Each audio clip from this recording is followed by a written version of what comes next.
അപ്പോൾ ഇതെന്താണ് സംഭവം എന്ന് വെച്ചിട്ടുണ്ടെങ്കിൽ ഇതിൻ്റെ പേരാണ് വൈ സീരീസ്. അതായത് എന്തുകൊണ്ട് സീരീസ്. അതായത് നമ്മൾ നമ്മൾ ചെറിയ ചെറിയ ചോദ്യങ്ങളാണ് നമുക്ക് ഡൗട്ടുള്ളത്. അതിന് ഉത്തരം ചെറുതായിരിക്കും, പക്ഷെ നമ്മൾ അധികം അതിനെപ്പറ്റി തേടി പോയിട്ടില്ല. അങ്ങനത്തെ കുറച്ച് ചോദ്യങ്ങൾ, ഒരു 100 ദിവസം ഓരോ ചോദ്യങ്ങൾ വെച്ചിട്ട് ഇങ്ങനെ കണ്ടുപിടിച്ച് അതൊരു ചലഞ്ചായിട്ട് ചെയ്യാനാണ് ഒരു പ്ലാൻ. അപ്പം ചോദ്യങ്ങൾ എങ്ങനത്തെ പറഞ്ഞാൽ സിമ്പിളായിട്ടുള്ള ചോദ്യങ്ങൾ. അതായത് ഇപ്പം നമ്മൾ പുതിയ ആളെ കാണുമ്പോൾ എന്തുകൊണ്ടായിരിക്കും ഹാൻഡ് ഷേക്ക് ചെയ്യുന്നത്, അതായത് ഷേക്ക് ഹാൻഡ് എടുക്കുന്നത് എന്തുകൊണ്ടായിരിക്കും. അപ്പം അത് നമുക്കറിയാം. അതിൻ്റെ ആ ചോദ്യം ഭയങ്കര സിമ്പിളാണ്, ഉത്തരം ഭയങ്കര സിമ്പിളായിരിക്കും. പക്ഷേ അതിൻ്റെ പിന്നിൽ ഒരു ഹിസ്റ്ററി കാണത്തില്ലേ. അതായത് ഇതെന്ന് പറയുന്നത് ഒറ്റ ദിവസം കൊണ്ട് വന്നതല്ലല്ലോ, ഒരുപാട് ഇവോൾവ് ചെയ്ത്. അപ്പം നമ്മൾ ഇങ്ങനത്തെ ഒരുപാട് കാര്യങ്ങൾ ഒരു എവല്യൂഷൻ ഉണ്ട്. അപ്പം അങ്ങനത്തെ കുറച്ച് ചോദ്യങ്ങൾ ആണ് ചെയ്യുന്നത്.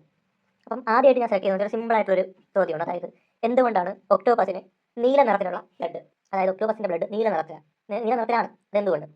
അപ്പം നമുക്കറിയാം നമ്മുടെ ബ്ലഡ് റെഡ് കളറാണ്. നമ്മുടെ ബ്ലഡ് റെഡ് കളറാവാൻ കാരണം ഹീമോഗ്ലോബിൻ എന്ന് പറഞ്ഞൊരു മോളിക്യൂൾ ബ്ലഡിലുള്ളതാണ്. അപ്പം ഈ ഹീമോഗ്ലോബിനാണ് നമ്മളുടെ ബ്ലഡിൽ ഓക്സിജനെ കൊണ്ടുപോകുന്നത്. അപ്പം അതേപോലെ അതാണ് നമുക്ക് ഹീമോഗ്ലോബിനാണ് നമുക്ക് റെഡ് കളർ തരുന്നത് നമ്മുടെ ബ്ലഡിന്. അതേപോലെ ഒക്ടോപസിനുള്ള സംഭവമാണ് ഹീമോസയാനിൻ.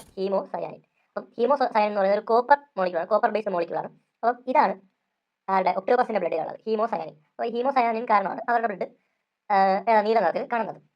ഇനി എന്താണ് ഹീമോസയാനിൻ്റെ ഒരു പ്രത്യേകത എന്ന് പറഞ്ഞാൽ, ഇതിന് ലോ ഓക്സിജൻ മതി, കുറച്ച് ഓക്സിജൻ മതി ഇതിന്. അപ്പം നമുക്കറിയാം ഈ ഒക്ടോപസ് എന്നൊക്കെ പറയുന്നത് ഭയങ്കര ഡീപ്പ് ആൻഡ് കോൾഡ് ആയിട്ടുള്ള കടലിൻ്റെ പ്രദേശം. അതായത് നല്ല ആഴത്തിലാണ് ഒക്ടോപസ് ഒക്കെ താമസിക്കുന്നത്, കടലിലേക്ക് താഴെ. അപ്പം അവിടുത്തെ എന്ന് പറഞ്ഞാൽ അവിടെ ഭയങ്കര തണുപ്പുമായിരിക്കും, ഭയങ്കര ഓക്സിജൻ കുറവായിരിക്കും. അപ്പം ഈ ഒരു എൻവയോൺമെൻറ്റിൽ സർവൈവ് ചെയ്യാനാണ് ഒക്ടോപസിന് ഈ ഒരു നിറത്തിലുള്ള ബ്ലഡും ഈ ഒരു എലമെൻറ്റ് ഹീമോസയാനിനും കിട്ടിയിരിക്കുന്നത്. അപ്പം അതേപോലെ നമുക്കറിയാം ഒക്ടോപസിന് 3 ഹൃദയം ഉണ്ടെന്ന്. അപ്പം ഇതാണ് സംഭവം.